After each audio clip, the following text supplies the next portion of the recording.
اچھے انسان میں بھی ایک برائی ہوتی ہے، وہ سب کو اچھا سمجھ لیتے ہیں۔ اچھے لوگوں کا تمہاری زندگی میں آنا تمہاری قسمت ہوتی ہے اور انہیں سنبھال کر رکھنا تمہارا ہنر۔ دھوکہ دے کر کوئی نہیں بچتا، کسی کی آہ نسلیں اجاڑ دیتی ہے۔ اگر دل کو لگی ہو تو صرف آمین لکھ دیں۔ ہر بات کہہ دینے کی نہیں ہوتی، کچھ بات سننے کی بھی ہوتی ہیں، کچھ سمجھنے کی، کچھ جذب کر لینے کی اور کچھ سہ جانے کی بھی ہوتی ہیں۔ شکوہ بہت عزت دار ہوتے ہیں، سب کے ساتھ نہیں ہوتے اور سب کے سامنے بھی نہیں ہوتے۔ حسد ایک ایسا جذبہ ہے جو دوسروں کا تو کچھ نہیں بگاڑتا لیکن آپ کا سکون غارت کر دیتا ہے۔ عزت وہ تحفہ ہے جو ہر کوئی نہیں دے سکتا۔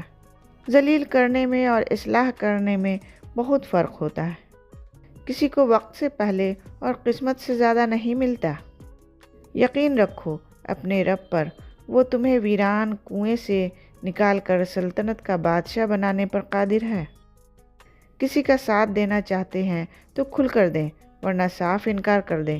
درمیانی راستہ منافقت کا ہوتا ہے اور منافق انسان کسی رشتے کے لائق نہیں ہوتا۔